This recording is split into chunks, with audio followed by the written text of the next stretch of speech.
Good morning, church. I would like to thank each and every one of you guys for the opportunity to be able to speak to you. Whether you knew it or not, Ken's out of town.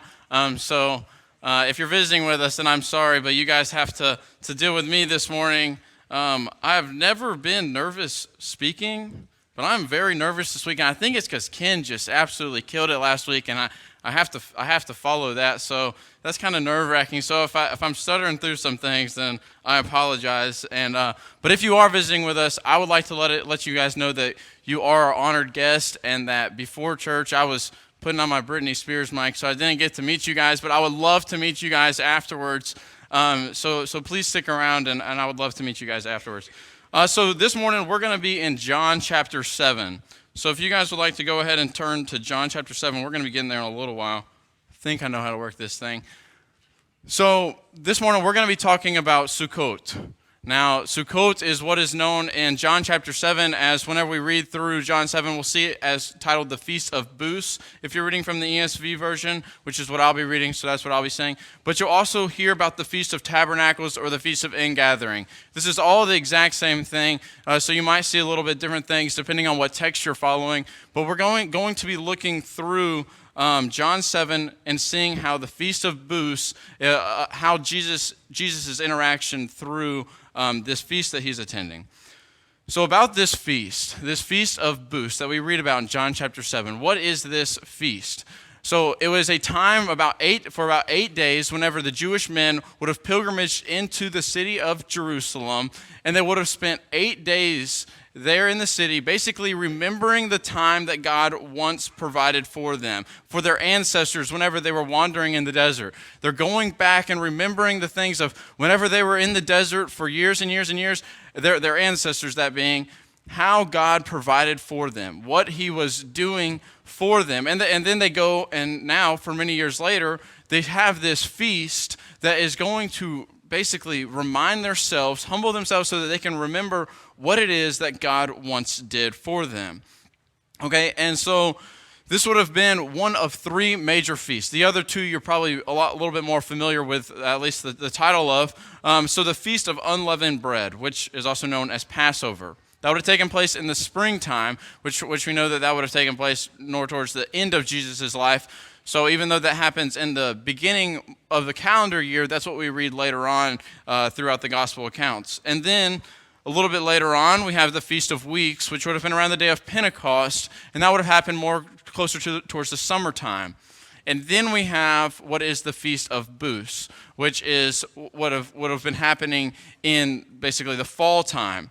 And so with these three major feasts are what we're kind of working with, and so I hope that you guys can understand how in a calendar procession the Feast of Booths and its importance into the Jewish men of this time.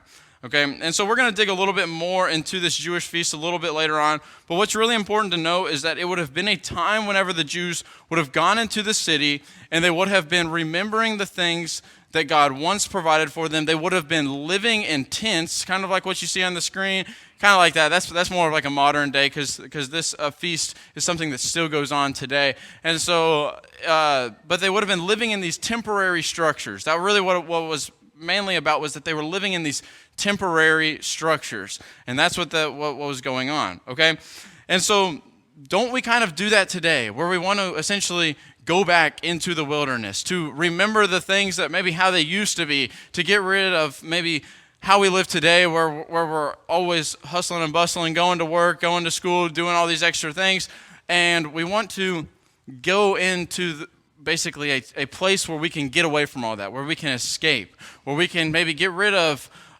our house and get rid of our car just for like a weekend, not for too long. You couldn't do that. But we go and we call that camping. And we go into the woods and we remember maybe the things that they used to be, the way things used to be, how we can maybe sit and go into the woods and we can set up a tent, and we're bougie now, and we'll get an air mattress and super nice sleeping bag, and that's if you don't have one of the campers that you got. But either way, we make it real nice for us, but we want to go back and just get away from maybe the phone service or whatever. We want to try to rough it. And so speaking of camping, the Jewish camping and us camping, I would like to little plug right here, but invite every single one of you guys to our VBS that's happening this Saturday. So our VBS theme is going to be Happy Campers. And so if you got a kid, grandkid, neighbor's kid, some other kid, I want you to bring him here with consent, of course. Bring those kids here. But we're gonna have a ton of fun. We're gonna be camping. We won't be roughing it too bad. But I want to invite each and every one of you to our VBS so that we can have a good attendance for that. But yeah, so like I said, we're gonna be in John chapter 7. So I'll go ahead and get there. So the first 9 verses of John chapter 7 is what I'm gonna be reading. I cannot remember what I put on this slideshow. Okay, here we go. John 7, starting in verse 1. After this, Jesus went about in Galilee. He would not go about in Judea because the Jews were seeking to kill him. Now the Jews' feast of Booth was at hand. So his brothers said to him, "Leave here and go to Judea, that your disciples may see the works that you are doing. For no one works in secret if he seeks to be known openly. If you do these things, show yourselves to the world." For not even his brothers believed in him. Jesus said to them, "My time has not yet come, but your time is always here. The world cannot hate you, but it hates me because I testify about it that its works are evil. You go up to the feast. I am not going. Go up to this feast, for my time has not yet fully come." After saying this, Jesus remained in Galilee. All right, so what's going on here is that Jesus is with his brothers up in Galilee, up north, and they're telling him, go to this feast. It's about to start. I mean, we're going to go and go into this feast and show all these things that you've been doing. But what we saw in verse 5, I believe, it says that his brothers did not yet had not believed in him and the things that he was capable of.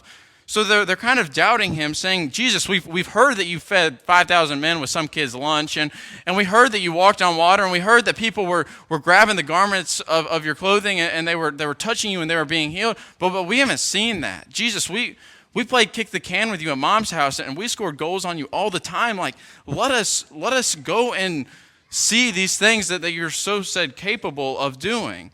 If you can do all these things, go into the city, go into Jerusalem where all these Jewish men are, and prove it." But why does Jesus not want to do that? Well, he says that the Jewish men were seeking to kill him. So Ken kind of mentioned last week that up until kind of this time in Jesus' into his life, he had kind of been under the Jewish radar in terms of they weren't too aware of him. He had been mainly up north in Galilee. He had been down to Jerusalem a handful of times, but for the most part, he had stayed under the radar. And at this point, Jesus is getting a little bit more known by the Pharisees, by the Sadducees, and he wants to be left alone in the sense of, I'm kind of worried that if I go into the city, they're going to be trying to kill me. So why were the Jews trying to kill Jesus? Well, we read a couple chapters back in John chapter 5, that Jesus healed a man on the Sabbath. Whenever he healed that man on the Sabbath, there were Jews around it, and they were like, "Who is this guy? Why is he doing this? What's going on?" And they want to understand why this guy thinks that he is capable of doing this. And because of that, they want to kill him. So Jesus is fearful of losing his life. If he goes into the city, there's going to be the Pharisees and the chief priests, which are the Sadducees, there, and some members of the Sanhedrin, probably all the members of the Sanhedrin there. All these Jewish men would have been here, and they were trying to kill Jesus. And Jesus tells his brothers again, "My time has not yet fully come." And then let's read the next couple verses. In verse 10 and 11 it says, "But after this his brothers had gone up to the feast. Then he also went up, not publicly, but in private. The Jews were looking for him at the feast, saying, 'Where is he?'" So the Jews were looking for Jesus, but a few days later he shows up. He shows up, and so we're like, why is Jesus here? Didn't he say he wasn't going? And Jesus, well, he showed up fashionably late. You know, I'm not much of a late person. I've always been raised, if you're early, you're on time. If you're on time, you're late. And if you're late, then you're really late. And so I was never allowed to be late. But if I was a late person, this would be my number one go-to excuse. If I showed up late to church and the elders are like, "Where are you?" I'd be like, "Well, my time had not yet fully come." But you guys can try that out at work and let me know how it works out for you guys. But I'm not going to try it. You guys go ahead. But he shows up, and they're like, why would Jesus show up late? Well, think about it like this. Think about if you got to church 10 minutes early this morning. All these people were socializing, talking, shaking hands, whatever. And so everyone was catching up with each other. But then imagine if you show up 10 minutes late to church. And you're 10 minutes late. Nothing wrong if you show up 10 minutes late. I'm not calling you out. I'm just saying, but if you show up 10 minutes late to church, no one's going to be shaking your hand or anything because we've already sang a couple songs, had that opening prayer.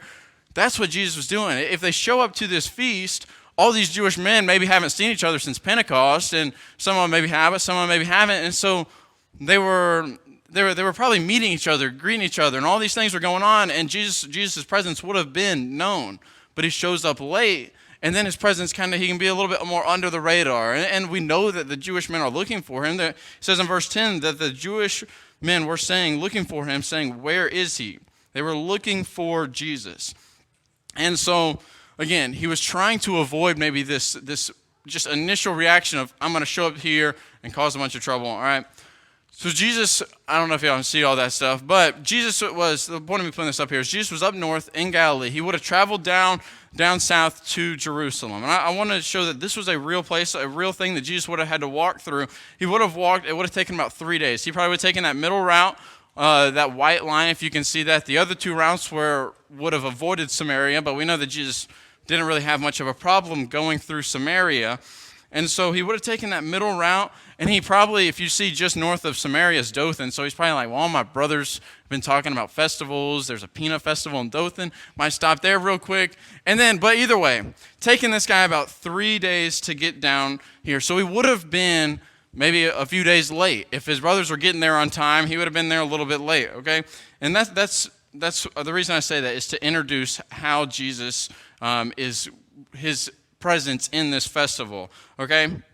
And so he's here at the festival, and then the Jews are seeking him, and they ask him 3 questions. The first question they ask him is, they're asking him, who is your rabbi?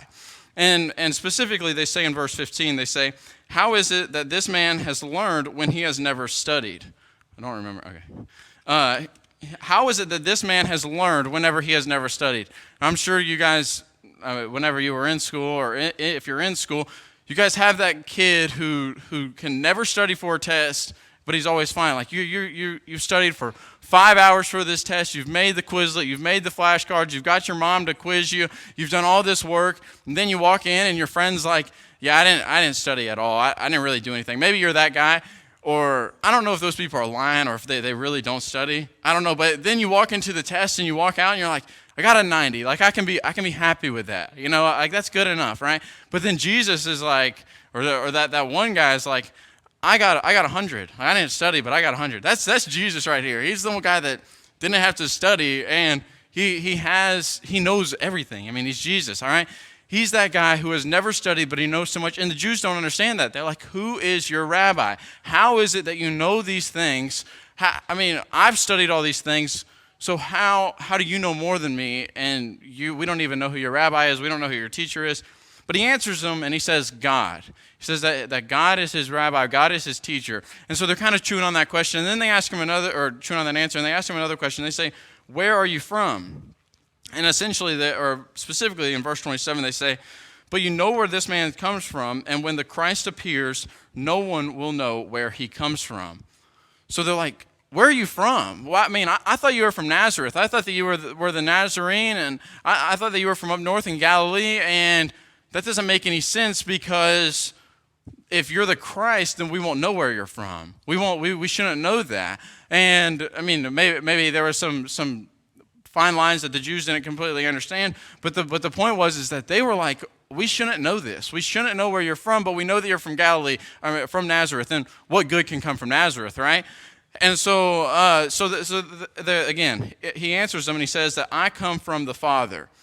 And so they chew on that answer a little bit more. And then they ask him, where are you going? And essentially he said, or specifically they say in verse 35, they say, where does this man intend to go that we will not find him? Because Jesus tells them, I'm going to where you cannot find me. And now I believe that Jesus is saying that he is going to heaven. He's going to be with the Father. So all these questions come from, I've learned from God. My rabbi is God.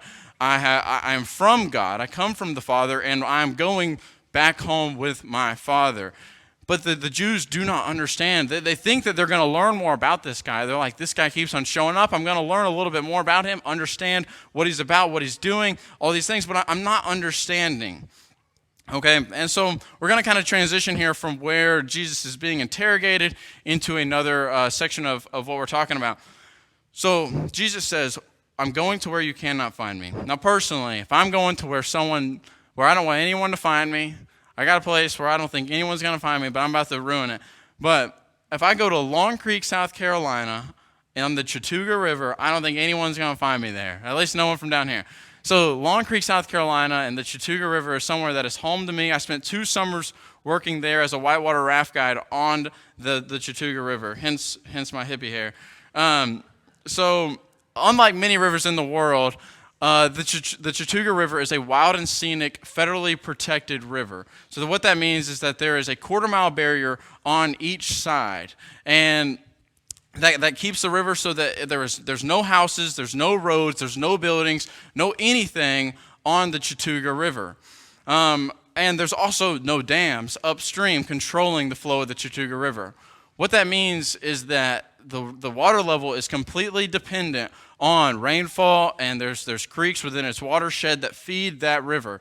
And so that is what is completely depending, or how the Chattooga River completely depends on water. There's no dam letting them out water or anything like that. And so there's a time in rafting season called Angry August, where it's gotten hotter and hotter and hotter, and the river just gets lower and lower and lower, and it hasn't rained in days, and we've been working probably 3 weeks straight, and we've taken probably hundreds of people down the river, some who have one arm, some who don't speak English, and plenty who don't know how to swim, and we're taking them down the river, and we're just dying out here, like, please give us some water. We are in absolute desperate need of some water. If we could have some water flow into this thing, if we had a dam that would just let us out, it would make our job so much easier. We want to be scraping over these rocks.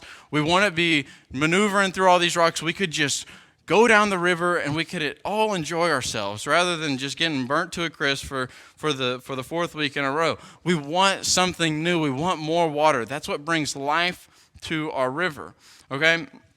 And so there was once a time whenever God's people were once in far more desperate need of water.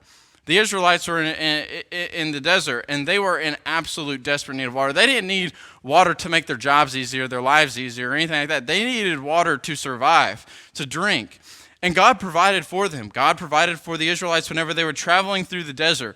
And God provides for the Jewish men still today who are harvesting their crops, and they have this crop, or they have their fields, and God has provided for them water. And so because of their past relationship with God, in the sense of He has provided for them water, and because of this past season, this harvest season that they had, God providing for them water, they have this ritual that goes on during the Feast of Booths.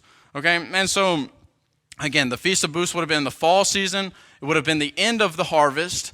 They would have just collected all their things, and this would have been whenever they were going to Jerusalem. And so there was this water ritual that would have happened.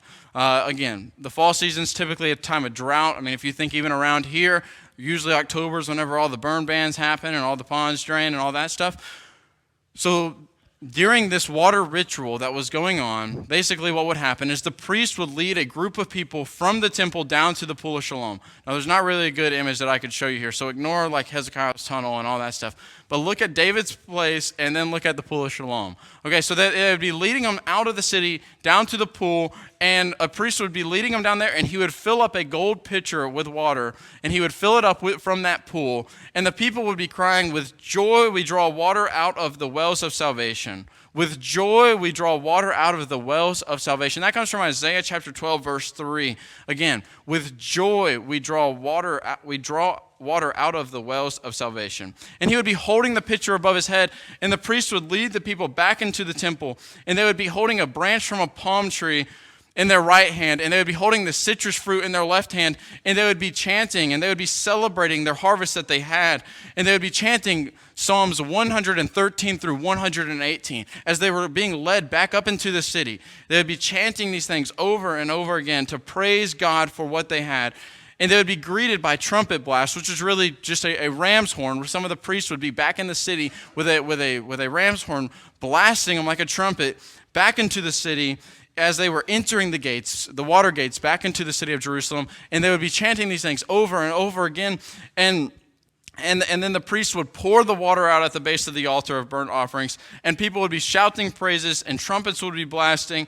And this was representing how God provided water for them in the wilderness and acknowledged the nation's desperate need for water that they had right then. It was also a reminder after their harvest season of their success and their fruitful harvest and how it came from the Lord because he had led them from the land, or he had led them to this land, that they were able to have this harvest season. And that they knew that if they didn't give all the praise to God, he could just as easily draw them out of that land. Now, what else was going on is that they were also praying towards God and praising God so that he would provide them with another fruitful season this next year. As one season comes to an end, a new season is going to begin. And they're praying, God, please give us water so that we can have another fruitful season, so that we can have the things that you have once blessed us with, so that we can continue to be blessed. And so this ritual has been going on every single day of the feast. Every single day, this is how they start off the Feast of Booths, was doing this water ritual, maybe multiple times a day, over and over and over again, okay? So then after this had been going on, in verse 37, what do I have on here? Verse 37 and 38, it says, "On the last day of the feast, the great day, Jesus stood up and cried out, 'If anyone thirst, let him come to me and drink. Whoever believes in me, as the scripture has said, out of his heart will flow rivers of living water.' If anyone thirst, let him come to me and drink." Is that me breathing?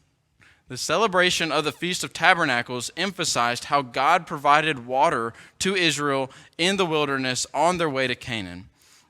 And Jesus boldly called people to come to himself and drink and satisfy their deepest thirst, which is what? Their spiritual thirst. He wants them to be satisfied. And so what does he do? He says, if anyone, does that not open up the invitation to literally anyone? He does not care about who your rabbi is. He doesn't care about how educated you are, if you're educated. He doesn't care about your race. He doesn't care about your nationality. He doesn't care about anything that is of your past. He says, if anyone thirst, if anyone, then they can come to me and drink. But there's a key word right there. He says, if anyone thirst.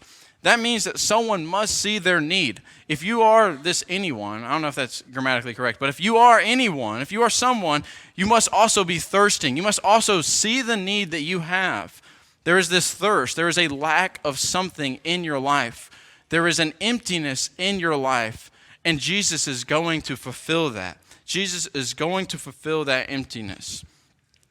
John tells us that Jesus waited until the last day to stand up and cry, I have the water that you're looking for. This thing that you've been doing all day, this ritual that's been going on, you've been doing all this stuff, you've been chanting all these things, all these psalms, holding up this fruit and this palm, and the priest has been holding up the pitcher and blasting a ram's horn. You've been doing this whole time, but I have the water you're looking for. I have it. I can satisfy your thirst. And so they kept on praying for God to please send water, and then he finally shows up. Jesus shows up, and he says, I am the water. I am that water. Okay, so let's go back a few chapters. In John chapter 4, verse 13 through 15, Jesus is in Samaria with the woman at the well, and Jesus does a very similar thing with this woman at the well. He said, starting in verse 13, Jesus said to her, everyone who drinks of this water will be thirsty again. But whoever drinks of the water that I will give him will never be thirsty again. The water that I will give him will become in him a spring of water welling up to eternal life. The woman said to him, Sir, give me this water so that I will not be thirsty or have to come here to draw water. How is this woman trying to quench her thirst? How is she trying to satisfy her thirst in her life? Well, we see here that she's physically trying to drink some water from this well. She is trying to drink this water and fill up her pitchers, and then Jesus is like, well, I have something that will never make you thirsty again. And she doesn't really understand exactly what he's saying, but we know that a little bit later on in this story that Jesus is going to call her out and say, well, you got a handful of husbands, don't you? And the man that you're with right now is also not your husband. And what is she seeking? She is seeking a companion in her life. She is seeking a companion that is going to quench her thirst. That is going to make her life complete. That is going to fill that emptiness in her life. And so I want to ask you today, what is giving you life? Is it the job that you have? Is it maybe the schooling that you're going to, the school that you're going to? Is it your hobbies? Are those things that we think are going to be satisfying our needs? Just like that woman thought that she was satisfying her needs with her husbands, with her multiple husbands, that she thought that was going to satisfy her. Do we feel that same way about things in our lives? Maybe not to that same degree, but with something in our lives. Is that how we feel? Is that what we're striving to do? So remember, with the water ritual, they were going and they were filling up the water and they were dumping it out. And they were filling it up and they were dumping it out. And they would have to do it over and over and over again. Is that not what the woman at the well was doing? She was filling up her life with a husband, and then she was dumping it out. And then she was filling up her life with a husband, and then dumping it out. And then filling up her life with a husband, and then dumping it out. And it left her empty every single time. Are we filling up our lives with a job that's going to give us more money, and then we think it's going to satisfy us, but then we dump it out, and then we're not satisfied. So then we fill it up again with another job that's going to make us more money, but then we're still not satisfied, so we dump it out. And no matter what, we are always left empty. Or is it our education that is filling us up with our education so that we can maybe get a higher education, getting a college education or a master's or a PhD, filling ourselves up over and over again just to, at the end of the day, be left empty over and over again? Is it maybe our hobbies that we have that we think, well, if I can do this good on this team, then I will be filled. But then what? You graduate high school, and then you got to dump it out because you're going to college. And then you go to college and you think that you're going to be fulfilled, but then you're not. And no matter what, you are left empty. We are always going to be left empty because we're living for the next promotion. We're living for the weekend, our hobbies that we can go do, or we're living for a starting spot on a sports team. That is what we're constantly living for in our lives. But Jesus tells us that in our lives we can live for something so much greater, something that is never going to leave us feeling empty, something that is going to leave us full. And so Jesus goes on to say in verse 38, he says, whoever believes in me, as Scripture has said, out of his heart will flow rivers of living water. So Jesus was not only speaking of something that someone is going to come into a person, but something that is going to flow out of them as well. It's not only a blessing received, but it's supposed to be a source of blessing to others. If we've received this living water, that's not just ours. That's supposed to be something that's flowing out of our hearts, flowing out of our bellies for others to receive, for others to come and partake of, so that they can all have this living water, so that they're not just living for the worldly things in our lives. So what did that Samaritan woman go and do later on in the story? She went and proclaimed Jesus to those in the city. She left her pots behind her and she ran and she proclaimed Jesus to the city that she was running back to, okay? And so that was her goal. She was not just going to sit here and be like, oh, I got this living water now. Okay, well, that's cool. I'm going to go home. Like, she dropped what she was doing and she ran into the city and proclaimed Jesus so that she could be a living water, a river flowing through her heart, through her belly, out of her heart, out of her belly, so that others could partake of such a thing. In Acts 20, verse 35, it says, in all things I have shown you that by working hard in this way we must help the weak and remember the words of the Lord Jesus Christ, how he himself said, it is more blessed to give than to receive. Okay. Oh, there it is. So it is more blessed to give than to receive. That's exactly what Jesus had done for these people, is that he had given to her and he has given to us. Now, if we have received, are we turning that around and are we giving? Are we going out into the world giving to people the things that we have received? Now, Shaquille O'Neal is one of the richest athletes of all time. And you guys are like, why am I talking about Shaquille O'Neal? And if you don't know who Shaquille O'Neal is, he is just a massive dude who played 19 years in the NBA and made plenty of money. He makes The Rock look tiny. If you don't know who The Rock is, then I can't help you. But Shaquille O'Neal is absolutely massive, but he's also been very successful. He has made plenty of money in his 19-year NBA career, but since then, he's gotten his hands tied into all different things. Anything that will make him money, he's got his hands in it, so he can make more and more money. Now, what if I told you that Shaquille O'Neal did nothing but keep that money to himself? All he did was he made all this money. His goal in life was to make more money and more money and more money, but he didn't spend it on his family. He didn't give it to his friends. He didn't give it to any charities. He didn't do any of that stuff. He just kept it all to himself. What if I told you that?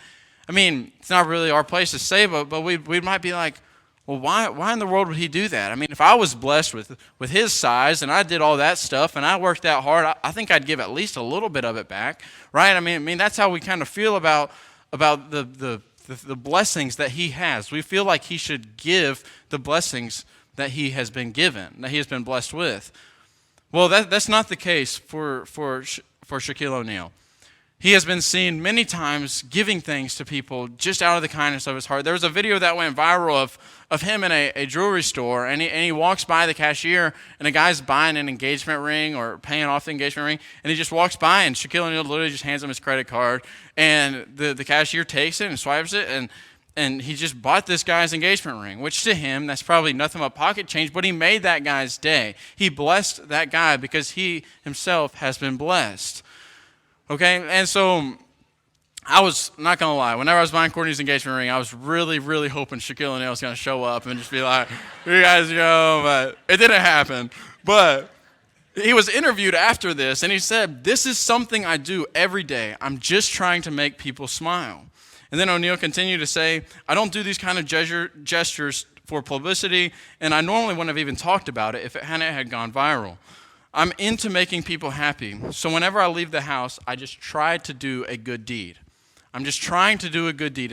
Whenever I leave the house, I'm trying to do a good deed to make people happy. Imagine if every single time we left the house, we had the attitude of, I'm going to give to others what I have been blessed with. Now, we might not be able to buy anyone a car or an engagement ring or anything for that sake, but we can still bless them, right? I mean, we have been made rich with the message of Jesus Christ, and we must have a happy and cheerful attitude to go and share those riches with other people, that we can be a flowing river of living water out of our hearts, out of our bellies, so that other people can partake of the blessings that we have received. Okay, and so towards the end of the chapter of John chapter 7, we see that Jesus he had stood up and he had proclaimed the message to other people. He had proclaimed the message to all the Jews, saying, I am the living water. Come to me. And all these water rituals that you've been doing, you don't have to do. All the things that you've been chasing in your life, you don't have to do anymore. You can follow me and I will fulfill you.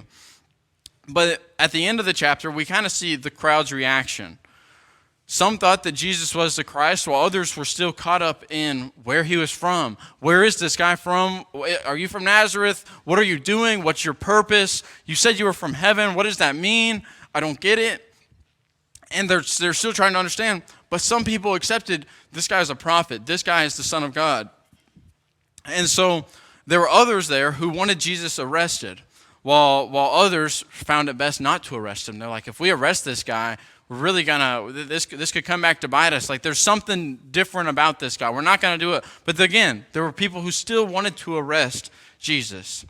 And so remember how that Samaritan woman reacted whenever she heard Jesus say that he was the living water and that he could drink from him. She dropped her water jugs and she ran into the city.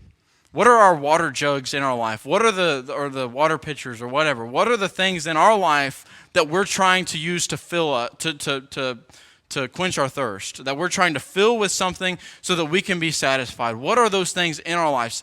Is it that job? Is it that promotion? Is it our education? Is it our sports team? Is it our hobbies? Whatever it may be, are those the things that are our water jugs that we're filling up over and over again? We have to go out of the city every day so that we can fill up these water jugs so that we can be fulfilled, just to be left empty. What did that woman do? She left those things behind and ran into the city. She said, I don't care about these things. They've done nothing for me. They haven't helped me.